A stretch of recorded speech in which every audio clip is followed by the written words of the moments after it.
For those of you listening on the pod, welcome into hour 2. Let's talk some defense, guys. Let's just jump right into it. Got a comment here from our buddy Deadfish in the chat. Said, listening to NFL radio a little this morning, they were expecting Ja to get a 1-year prove-it contract. Does not sound good for him, but don't know what the Packers offered him. This got a little bit, I don't want to say weird, but wonky. If you go back to when this originally started, there were a couple of different things that happened, okay? And this is why Rob Demovsky was so dug in early that, hey, 99.5% chance that Jaire returns, right? Like it's this, that he's gone is what he said. He's essentially saying it's a 0.5% chance of him returning to the Packers. And one of the things was Goody said, yeah, if he's not going to be on our team, we've invested a lot in him. We want to get something in return, right? We want to get some value back in return.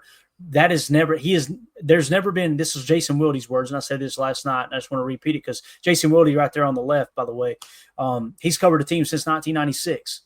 And the dude, it's like, I've covered Ron Wolf, I've covered Mike Sherman, I've covered Ted Thompson, and now Brian Gutekunst. I have never heard a general manager in Green Bay say we want to get something for him. Like, that's not a good sign, right? And then, of course, Rob Demovsky was getting information fed from what people seem to think was Jaire's camp, so it was true.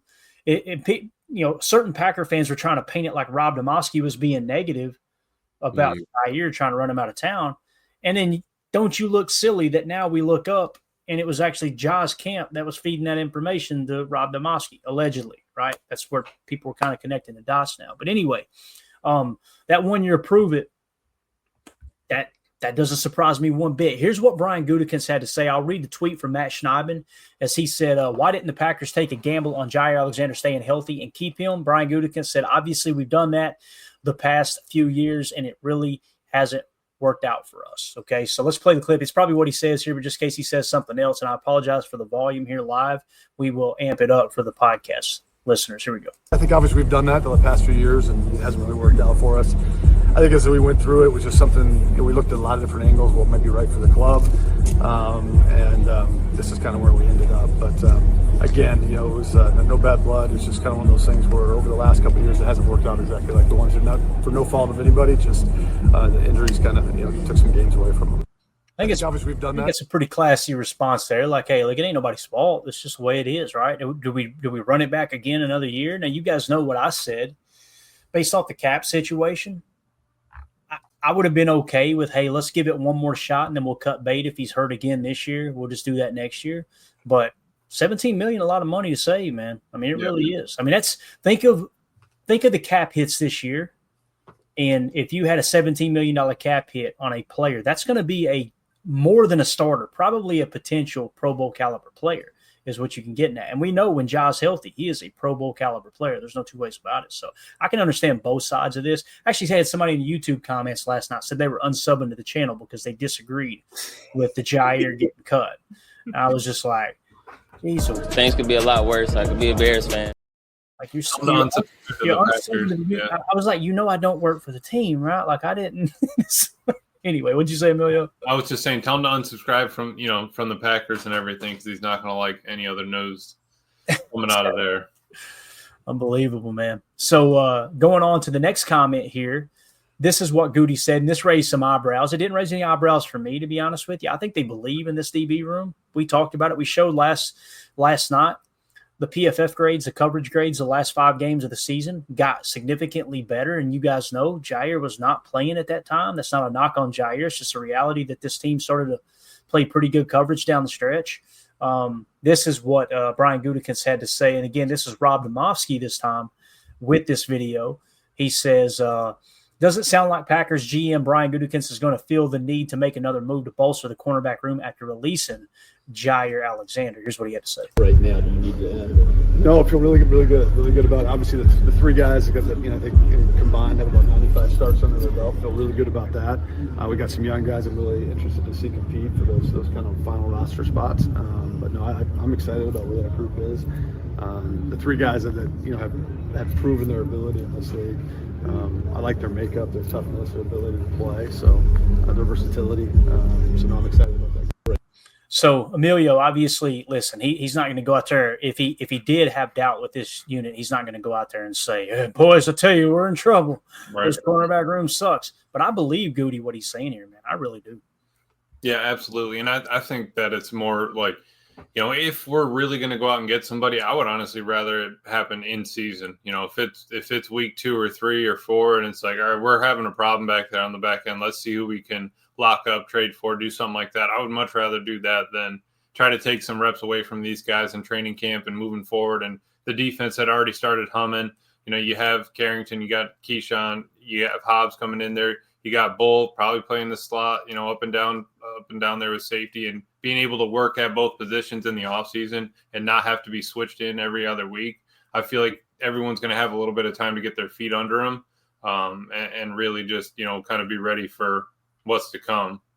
I 100% agree with that, because if you take those reps away from the guys that Goody was just talking about, right, we have a young crop of talent that we really want to see have a shot at maybe, making that step or finding a role, solidifying a role in this defense. If you bring in some vet now, or you bring in some proven guy now, he's going to be your starter, right? He's going to at least, or at the very least, make your final 53.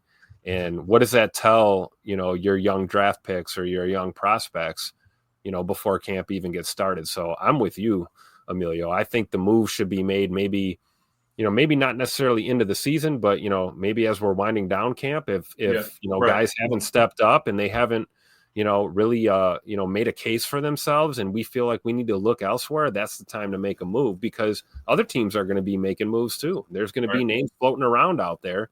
And I think, to Goody's credit, we can look back. Hindsight is 2020, right? Nate Hobbs was signed to this team because we thought that there was a chance that Jair probably wouldn't be a Packer. And you bring a guy like Nate Hobbs in to shore up that DB room a little bit more. So if you lose 23, which we did, now we're not in panic mode. We can, assess and respond and give guys opportunities. And hey, if they don't step up, then we still have maneuverability. We freed up cap room. There's all the possibility in the world that we could add another, medium to top tier corner to this defense when it's all said and done. And I think that's a testament to Goody's game plan for sure. Perfect point, Tim, because if that's the case and you're over here scrambling to try to get a corner before the season starts, you're working through the offseason. I mean, you're paying high dollar for a commodity that probably doesn't deserve that high dollar. You're overpaying for good, right? Right. Yeah. You're in a seller's market at that point, and that's not where Goody and the Packers ever really want to be. That's just not their MO. Yeah. Soder in the chat says, is there a cornerback that you would like to make a run at? At this point, you would be overpaying for a guy that is at best 4 on the current team. I think you hit the nail on the head there. So you answered the question yourself, man. That whoever you sign, you're taking snaps away from some of these younger guys. And you guys know we talked last night pretty extensively, and we have talked a lot about Carrington Valentine. I'm not saying Carrington is a number 1 corner. What I'm saying, though, is he's got the potential to be a number 1 corner. And right now, he is a damn good number 2 corner. Now, what's a number 2 corner? That means you're somewhere in the top 64 in the entire league in terms of how well you play. Some would say he's in the top 32 right now. When I hear true number 1, I think of it in a sense of a true number 1 wide receiver as well. A true number 1 wide receiver warrants bracket coverage. It draws attention away from the rest of the offense. A true number 1 corner could go up and match up week in and week out with the number 1 receiver. I heard somebody say earlier today that, man, Ja really shut down the number 1 receivers last year. And I'm like, yeah, I didn't watch that Philly game week 1. What the hell are we even talking about? It doesn't mean he was a horrible football player, but to sit here and pretend like he shut down everybody he faced, it wasn't that cut and dry for sure. Now, back to Carrington Valentine, we talked about this last night, and lo and behold, I get on Twitter today. You see, it was June 10th, 11:24 a.m. that this was putting out. Doug Farrar, if you guys don't know who that is, he did a podcast last year, a couple years in a row, with the civilian GOAT, Greg Cosell. This dude is a tape junkie. I didn't tag him and say, hey, what do you think about this? This is a dude just watching tape, and I guarantee you when Jair got released, he immediately went and said, let's look at some of their corners. Carrington had pretty good numbers. He pulls up the tape, finds 4 clips right off the bat, and here's what his tweet said. Whether playing press, overhang, or in the slot, Carrington Valentine of the Packers has become a veteran-level pass defender. Not sure how they stole him in the 7th round of the 2023 draft, but that's some larceny there. So he's saying pretty much what I say. That's a great number 2 corner, probably working himself right into that number 1 role if he continues to get better every year. So again, you guys can go watch it yourself. There's 4 clips there of him getting the interception there. Both interceptions they show too. It was either man coverage or zone match, and he literally eyes on the quarterback playing that fisheye tech, and he's back on the ball picking it off when it wasn't even his responsibility. Essentially covering 2 guys is what he was doing, and that's all about instincts is what that is. So I'm excited about Carrington Valentine. Now we'll know this year, in my opinion, because rookie year sucked. Last year took a huge step forward. He may return back to rookie form, and we go, not the dude. But if he takes a step forward, I mean, I'm not going to be surprised at all, man. If I'm a betting man, which I am from time to time, I would bet that CV does take that step, and I don't think he's going to revert backwards. I think the fact that Ja being out of the picture now, a guy that was kind of a mentor to CV these last couple of years, with him, that void being there, a guy like Carrington Valentine, he sees it all in front of him right now. He knows the opportunity that he has. And I think if you're going to put your eyes on anybody on this defense, especially in the secondary at training camp, number 1 should be CV, because this is the guy who's got every opportunity in the world to lock down that opposite starting corner spot in this defense and really, like you said, Clay, take that step. It's kind of sink or swim time because it's right there in front of him, and he's shown the potential. We've seen the flashes. And if he makes that step, man, I'm feeling really good about this defense. I really am. I mean, we got a taste of it last year, to all the fans that are upset about the Jair release, and what are we going to do without him? It's like, I don't know, go back to 2023 and 2024 and watch game tape and see what this defense looked like without him. Right, because there was plenty of that tape, wasn't there, Tim? Yeah, plenty of that tape. So we've had guys that have stepped up and shown flashes, and now we're going to get to see it consistently.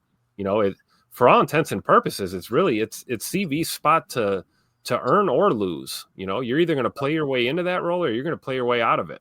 Yeah, and it's not like you're bringing in a rookie. Like the dude has played, and he started 12 games his first year. I mean, it's not like he hasn't had a significant amount of game reps and game time with the old defensive coordinator and now a new DC. So I think you have to get him those reps because he's proved it. Like Tim was saying, it's kind of his to lose. I mean, he's got first dibs on it. I feel like there's nobody else that's going to get a jump on him. I think that him, Hobbs, and Nixon will probably be those first 3, and rotate that bundle around pretty much. But again, who out of those guys are all going to be there at the end? At least Carrington's been consistent on his ability to be there and availability and everything. But at some point, you might lose one of those guys, so you're going to have somebody be ready to step up. But I don't think it's going down and chasing after some 4th guy down on the depth chart. I think Coach was talking about it. If anything, I'd be looking for a trade for a corner if we really needed to chase that down. Yep. And I love doing this on Twitter, and it pisses people off because they jump right in and take the bait. And then when I reveal who the 2 players are, they're like, oh, that's crap. Like, if I were to tell you, all right, let's just run through some statistics real quick. 2 corners, which one would you rather have on your team? A guy who played 516 snaps or 347? If that's the only information you had to go off of, you're going to go off the 516, right? That's the guy I want. And if you were to say, okay, touchdowns allowed, the guy who had 516 snaps didn't allow any touchdowns. The guys who allowed 340 or had 347 snaps allowed 2 touchdowns. Which one are you going with? You're going with the one with no touchdowns. And then one had a passer rating allowed of 69.0, and the other one had 77.6. Like when you look at it across the board statistically, and I know this is going to make people mad because the PFF grade suggests Ja was significantly better than Carrington Valentine. The numbers show Carrington Valentine was a better corner than Jair last year, and he was more available. That doesn't mean Carrington's a better football player. That simply means he outplayed Jair Alexander last year. And immediately people will go to, well, Jair covers the number 1 receiver. No, he doesn't. if you can match that up, yeah, cool. But he is not. This isn't bullseye defense. He's not following the number one all over the field every snap. They'll try to pick their spots and do that. Yeah, absolutely. But it's just, yeah. Again, I'm trying to curb the enthusiasm on Carrington, but I challenge people to go back to 2023 and listen to me give my take on Carrington. You guys remember it. How many times y'all got tired of hearing me say, listen, I'm a Kentucky fan. I love Kentucky Wildcats. Carrington's playing like hot garbage. This dude is not panning out. Last year, he made me eat my words, man, and I'm so excited that he did. So Greg Rice went on to say here, if I can get this off the screen, I still can't believe we did not sign him to a possible high-value incentive-based contract. Maybe we tried and he said no, ? Greg, it's a great question. I was trying to find the soundbite earlier. Wildy talking about it when they met with Goody earlier today. This is the way, and I'm just kind of they were trying to read between the lines and saying, I think this is what happened. It sounded like Jair Alexander's camp was not having it at all. Like Goody made a comment kind of in passing, like it wasn't on the table. Like we didn't get to that point. They made an offer and Jair and them didn't even counter offer. It was just like, nope, we're playing under the contract we got and that's it. So big shout out to Rock Nation. You know, that's his representation, right? You know, they're going to stand on business. They feel like their client is, you know, worth what he's worth. And hey, what it more is. Power to them, right, Tim? Like yep, more power to him. Exactly. Well, so what do you think he gets, though? You know what I mean? I still think I'm with Clayton. I caught up on the pod a little bit today from the time I missed, and I'm with Clayton. There is that small outside chance that, you know, if you look at free agent corners right now, you know, I'm on Spot Track now just looking. Ja's at the top of the list, but look at that fat contract number next to his name. He might not be super enticing. And, you know, maybe the Packers aren't the only team that couldn't get a deal done with him. And maybe the grass isn't greener. There's a small chance that, hey, maybe he ultimately does end up signing back with us at a reduced contract, right? Incentive-based contract. Right. Yeah, I think Brian was mentioning that today was just that, like, I mean, I think Clay hit it too. You know, the Bills tried to get with him, didn't like the contract. You got a couple other teams that had talked about it. You tried to work him through in the draft. That didn't work. So, I mean, he's not getting over 20, right? Is he getting over 10? I mean, is he getting over 15? I would say probably not. I mean, I'm thinking over 10. But that's still kind of steep. I feel like teams are going to kind of be hesitant on that. I feel like maybe the Rams, if anyone might overpay. Yeah, they need it. Yeah, if they need it. And you know, that would be the first team that would come to mind would be maybe the Rams might overpay a little for him. And I could totally see Jair in LA, like match made in heaven, right? And Spot Track is not taking the bait. They're not touching it. They have no market value listed for him at all. They're like, nope, we ain't putting that in that. So hands off. Yeah. Just previous average annual, right? That's all they got. Yeah. 21 million. Yeah. And now listen, they're showing, if we just go corners here, let me do this real quick, try to give you guys an idea of some of the corners that are on the market here, supposedly. Jair Alexander, James Bradbury, Kendall Fuller, none of them have a number. Now, previous average annual value significantly lower. Bradbury was at 12.6, Kendall Fuller at 7.5. Rasul Douglas's previous was $7 million. They got his market value at 11.9. Rasul Douglas is not getting 11.9 million from anybody. He's about to turn 31 years old. That just ain't happening. Stephon Gilmore is listed at 5.3. I honestly, man, I wouldn't be surprised if he ends up getting 4 or 5 million. And that's what surprised me, that he wasn't even willing to come to the negotiating table with the Packers. Right. Because he's got to know that. They had to have looked into the money. Now, he may sign. I think he thinks he's worth 7, bare minimum. I think he's looking for north of 7 would be my number. And that's the thing. Like, if he truly thinks that, right? Let's say if he thinks, hey, I should get $7 million. And we know it's not going to be fully guaranteed. If the Packers had come to him and let's say they came and said, hey, look, instead of the $17 million that you're due that we could save potentially, right? What if we, let's adjust it down to where we give you some guaranteed money, but let's turn this into, or less guaranteed money. And if you're healthy, you get the full contract. Like, hey, if you get hurt and you're out for the year, let's say they told him $8 million, right? $9 million. And then we save an extra $8 million if you're out for the rest of the year. And he said, no. It sounds, I don't want to say ego. It sounds more like a pride thing. Like, I don't want to be here anymore. You guys already disrespected me. And you guys remember the local media caught absolute hell for this when they reported that in the locker room during locker cleanout, Jair said, y'all don't want to talk to me. I'm not even going to be here next year. I ain't got nothing good to say. And he stormed out. Right. So what it sounds like maybe this whole decision was already made. Exit interview. I think that Goody told Jai, hey, look, we got to do something with this contract, man. You have taken a lot of money the last couple of years, and you've not been available. So we got to do something about it. And that pissed him off. And from day one, and again, go back to Rob Demovsky's reporting. He's not going to be back. Right. That's what he said. Jai's camp feeding him information and probably talked to the Packers too. The Packers said, think of Demovsky's angle here. Yep. He goes to the team and the team says, yeah, we got to do something with the contract, or somebody within the team says that. And then he goes to Jai's camp and they go, no, we ain't moving. Yep. We ain't adjusting nothing. That's why he said 99.5% chance he's gone. There are a very large amount of fans in the fan base that owe Rob Demovsky a gigantic apology. It'll never happen. It'll never happen, but let's just put it out there. It's due. I don't know if he'll ever cash that check, but it's a check that should be written for sure. Yeah. White 009 in the chat, or it might be Wit. I apologize if I got that wrong. So love how you guys explained Goot's mindset. Some folks on Milwaukee radio had me believe that he doesn't want a Super Bowl. Love Ja, but he's always unavailable. I've seen that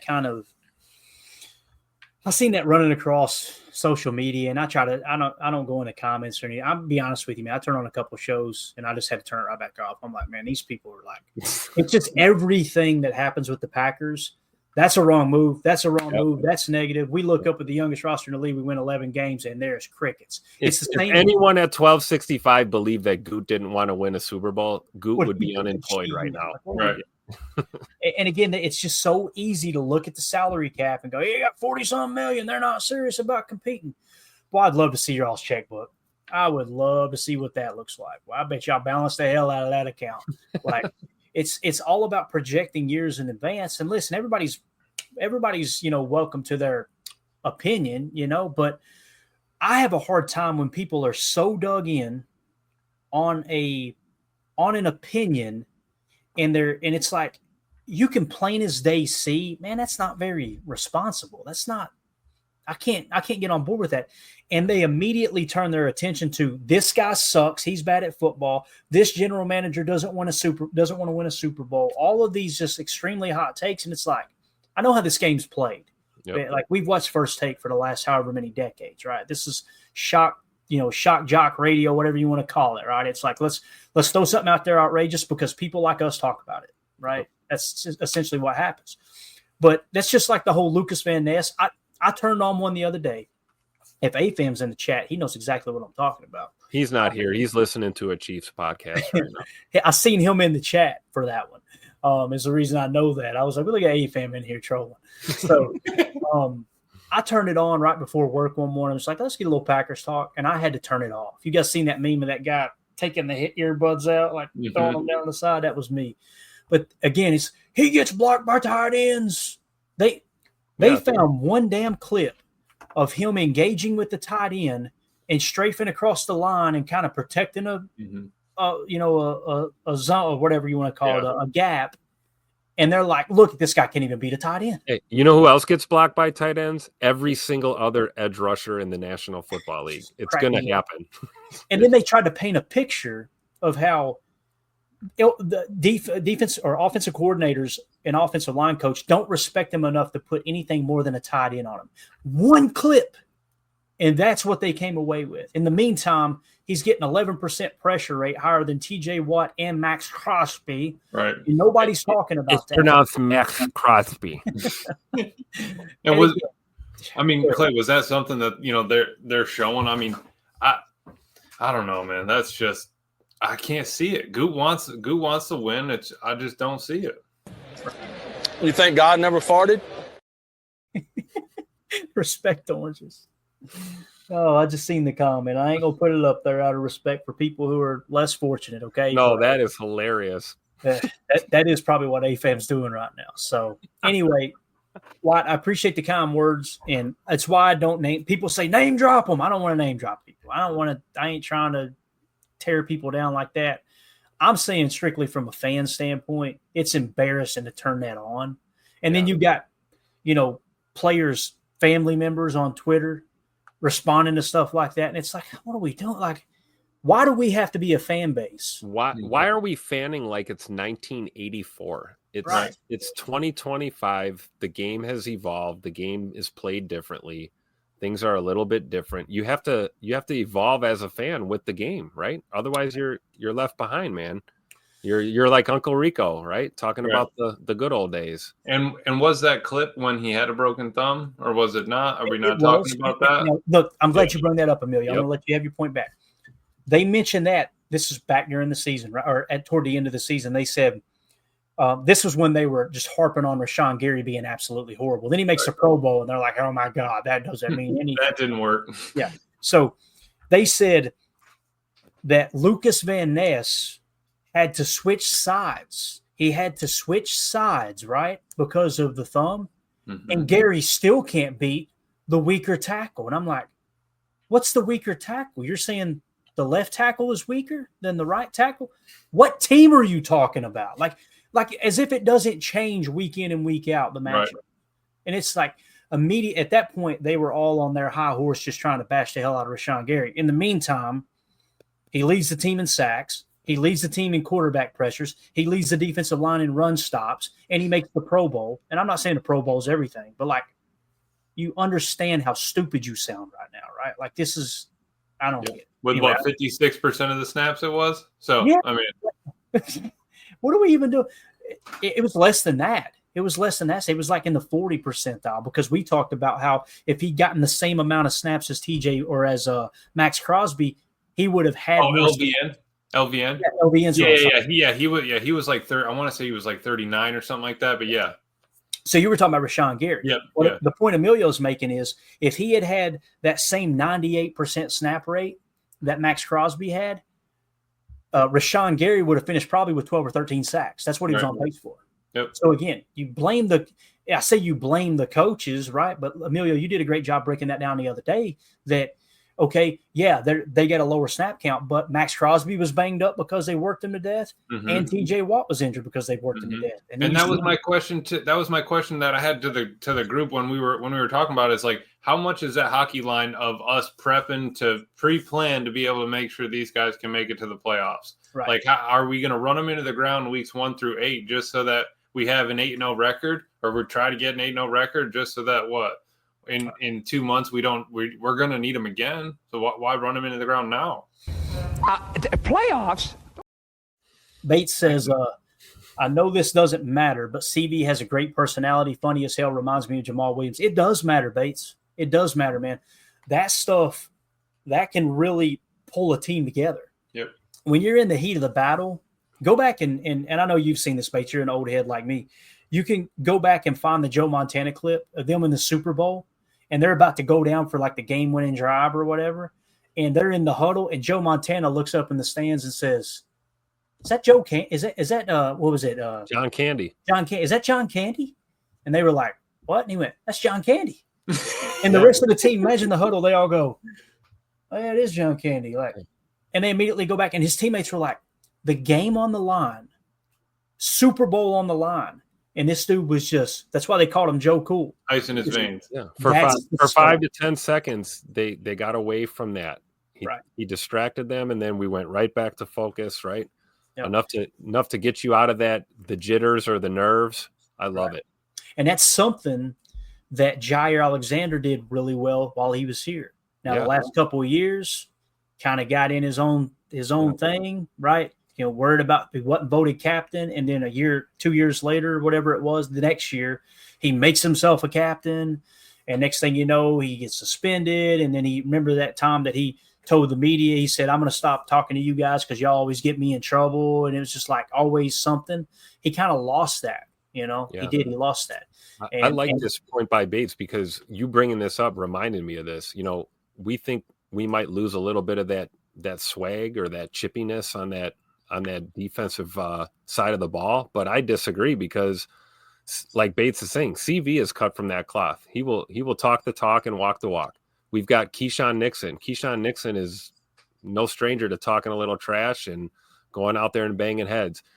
We've got X on the back end, Xavier McKinney, another guy, very vocal leader.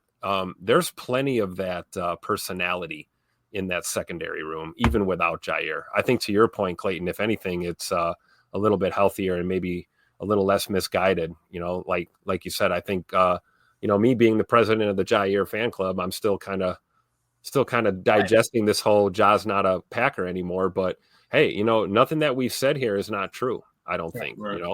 It's not unfounded speculation.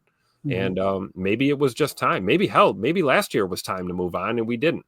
So, here we are. I feel good about Carrington Valentine. I really do. I'm not going to say this secondary is not going to miss a beat or they're not going to have to account for the void that is there now. But I do think they're equipped to make that step. I do think they're equipped to fill that void. And I think Carrington Valentine, guys like Keyshawn Nixon, Nate Hobbs, they're the perfect dudes to have in the fold. And then you've got that young crop of talent behind them coming up. So, I wish Ja the best, but at the end of the day, we're Packer fans first and foremost. And, we want what's best for the team. And I think this ultimately will prove to be best for the team moving forward. Yeah. And speaking of best for the team here, this is pretty cool. Bo Melton working out as a cornerback earlier today. Rob Demovsky tweeted out, Melton took reps on both sides of the ball during the first 11-on-11 period of minicamp. Yes, that's receiver Bo Melton playing cornerback. He's still wearing the white offensive jersey. So, again, when I seen this, I kind of initially reacted in my own mind. I didn't tweet it out or anything, but I was like, oh, boy, this is kind of the last chance to make the roster probably. And then it seemed like I'm in the extreme minority there, that most people were like, no. I didn't ask anybody, but just reading other people's tweets is like, man, this is going to be extra value. And then again, when a former player talks, I shut the hell up. I'm like, okay, they've made it to that level, right? Tauscher said, we had this saying, man, even on the offensive line, the more you can do, Emilio, the better chance you got of making this roster. So I had to take an L on that one and go, I think I'm probably looking at this the wrong way. So Imagine if you got Bo Melton, good special teams player, right? And you got a guy that can play corner in a pinch, but also play receiver. Oh, by the way, he's at a faster 40 than Christian Watson. I get it now. I had to up and listen to everybody earlier, Emilio. Right. Well, Tuck was saying that in his interview is, because he said that he saw like a flash of light blow by him when he caught a pass and he was turning upfield and he took a double take. He said, is that Bo? But it's just, if anything you can do to get on the field, it's one of those where like, coach, put me in a nose guard if I can get on the field, right? Like all I want to do is play. So if you have the ability to be flexible and have, multiple skills, it's just like we're rotating our alignment. It's just like we train everybody to be, multi-positional, because you never know. And the fact that he does have those kind of skills on kick cover and stuff like that, he's not afraid to sprint down there and just, rock somebody. He runs with, speed and abandonment. It's not like he's going to be in there all the time, but it's always good to have a backup. It's always good to have an option if you need to put him in, in certain situations. Obviously, he's not going to beat Travis Hunter, but his brother plays corner for the Cardinals. It's like we wanted to bring his brother in as a corner, so it's not like it's completely out of his hands. You don't think he ever tried to cover his brother, so it's not like the dude's never done it before, right? So I'd be fine with getting a couple reps, and that's something to keep you on the team. If you make your name on special teams and you can perform there, you'll get reps on offense. You could potentially now get reps on defense. Yep. Great point, Emilio. It's not unprecedented in professional football, even college football, even high school football, for a guy that plays receiver to maybe convert to a corner, or a guy that played a lot of corner. Maybe he goes to the next level. He's not very effective as a corner. Maybe he transitions to a receiver, maybe a slot receiver, return guy, whatever. So what we're seeing with Bo here is not like Clayton always talks about. This is so true. Look at the precedence. Is there precedence for this? There is. So this is not that out of the realm of possibility. And nobody's saying Bo Melton's cornerback number one. We're not going out here saying this guy's going to play. This isn't Travis Hunter, right? Yeah, right. But I think it's good proof that, maybe Travis Hunter isn't the only guy that's going to play both sides of the ball in the NFL in 2025. We might get to see. I would anticipate if we see Bo at corner, it might be as often as we see Travis Hunter at receiver. in the NFL. Pepper it in here and there, but at the end of the day, you're going to put your best foot forward. Clearly, Bo as a returner or special teams guy and a receiver might be, his number one best foot forward. But hey, if he can play, 5 to 10 snaps here and there as a corner for us and do it well and not be a liability, that gives us depth, especially when you're cutting down to your final 53 and, roster spots are at a premium. You got a guy that can play here, there, and everywhere. I mean, that's a valuable asset to have. Yeah. All right, we're out of time. We're going to go rapid fire here real quick with the rest of the defensive stuff we wanted to hit. Jason B. Hirschhorn, I hope I'm saying that right. Packers head coach Matt LaFleur on cornerback Kalen King's injury. Quote, it's nothing long-term. He'll be back for training camp. LaFleur says King is doing, quote, much better physically than he was a year ago. So that's a great sign there. So nothing to worry about there with that injury, it sounds like. And then, of course, we had a signing today. I don't know if you guys caught on to this or not, but this is Packers signed defensive lineman Cameron Young, entered the NFL as a fourth-round pick number 123 overall to the Seahawks in 2023, played in 17 career games, but just one of them came last season. So he's probably on my board from last year, right? I would imagine. Let's see here. Wait, no, this is 25, 24, 23. I don't have a board. Never mind. But we do have a PFF grade. If you're wondering, hey, man, can this guy play ball? I'm going to go ahead and warn you. It doesn't look good, all right? It might be a cat body. Cam Young, 6'3", 304, all right? Ran a 5.140. Like I said, they got him at 124. The other thing said 123. His 2023 PFF grade, a 58.8. And then last year, he only played 2 snaps, grading out as a 44. So, what this says to me, guys, is – yeah, body. Yeah, it's a camp body, and it also says that Goody probably had a significantly high grade on him, like he probably had him as a third-round pick and said, hey, this is worth it, minimum contract, no guaranteed money. You can move on if it don't work out type thing. Just like, didn't we get Jaron Reed from the Seahawks? So we'll just keep rotating in their old D linemen and see what works. Because you never know. You might hit on one of these guys, right? Oh, yeah. Might very well step up and be a valuable piece, even if it's a 1 or 2 year rental or something.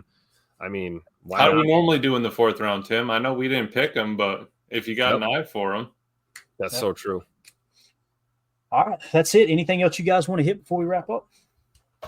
We were going to hit the Patreon questions, but I'll do it tomorrow, guys. We just ran out of time there, and I wanted to make sure we took enough time to actually answer them and talk. So anybody who hasn't got your Patreon questions in, we're going to do that tomorrow. If you want to join our Patreon community, it's the best way to support what we do here at Packers Total Access. Patreon.com/Packer Fan Total Access. Scan the QR code in the upper right, or just go to that website. Member of the $3 tier is all you got to be to get access to everything. If you want to be generous and give to the 5 or the 10, that's totally cool. But the 3 gets you access to everything. Saturday, anyone who's a member of the $3 tier, we're going to be doing a giveaway. We're going to put everybody's name on the wheel, spin it, and give away an awesome autographed Romeo Dobbs card here that was donated by our friend Rick Kruger. So sorry to cut you off, but anything else, fellas? No, that's it. Love your job. Best wishes, brother. Yeah. Again, man, it was, great memories. Amelia, that pick Absolutely. 6 last year in Tennessee, baby. You were up at the bathroom, wasn't you? Did you go get a drink? I watched the whole thing. I was just sitting there. I was like, wow. And then the whole stadium just erupted. I was like, hey, I'll take it, man. I was just having a good time. I was trying to get you a refill, the Jack and Slushy. Yeah, it was rum. It was Captain Morgan. Yeah. Oh, that was, If you guys, you want a good laugh, go back through our channel and find the Tennessee Titans post-game show, okay, that we did on the show or on the channel. And then find the very next live stream, which will be the next morning. And you'll hear what Clayton sounds like after he's had about 3 different cherry slushies with Captain Morgan rum. It was bad. And it was it was 92 degrees. Yeah. Oh, yeah. Guys, I drank like 3 or 4 of those and a couple other daddy sodas, and I didn't use the restroom one time during that game. That's how hot it was. And the sombrero just attracts heat too, right? It's just a foam cooker is what it is. It was bad. And then we got to meet Dontavion Wicks' family, right? Yep. We met his mom. Jordan, Emilio's fiance, actually bummed some sunscreen lotion off of him. Absolutely, yeah. She was drenched in I said, did you use all their lotion? It was awesome. What a trip, man. What a trip. So, Yeah, we'll do that again soon here, real soon. So Absolutely. that's it, gang. Appreciate everybody. If you would hit that like on the way out, feel free to sub to the channel if you're new here. The chat was on fire tonight. This was just absolutely lit. Want to give a special shout out to Bates for the super chat. Also, thank you all for pulling that up. We got an awesome giveaway for a great cause coming up here for the rest of the month of June. You have an opportunity. Go to my Twitter account. At Packers_access, pinned at the top of the page, you will see a link here, givebutter.com/KRPSJ5. We are giving away an autographed Dorsey Levens jersey, okay? Anyone who donates to that link right there, for every $5 you donate, you're going to be entered into the contest one time, and we'll put those names on a wheel, spin it, and give away that autographed jersey. Again, that is for a good cause, raising some money for My Autism Connection, building hope, community, and independence for autistic adults. Again, really excited to partner up with them and just show them some love like they've shown us some love. And it's, again, I'll just say this and we'll wrap up. If you're not where you want to be in life, turn your eyes on other people. I'm telling you from past experience, I was in the dumps. My life was a wreck. And I'm not going to get preachy, but I read a book one day, got into the book a little bit and realized, you know what, let's try this the other way. Let me stop worrying about what's not going right in my life. And let me just try to, it don't matter what it is, whatever you can do to help people. And this is, you don't have to donate to this. Find something you're passionate about. Just go out and make a difference. If you got money, donate money. If you ain't got money, you got time because you're probably sitting at the house. Donate a little time, right? I'm telling you, man, it's amazing how your life will turn around. It's just like you start to attract to you people that actually care about other people, and all of a sudden the negative people just disappear from your life. It's amazing how it works. So, there's my sermon for the night, all right? Get ready to go. So let's get out of here. Appreciate everybody. We will be back tomorrow, 6:30 p.m. Central Time for PTA Live. Hopefully we'll have some more mini camp updates. Everybody, like I said in the chat, thank y'all so much. Y'all were awesome tonight. As always, let's go out and be the change we want to see in the world, and go Pack. Here we go. Bye, guys.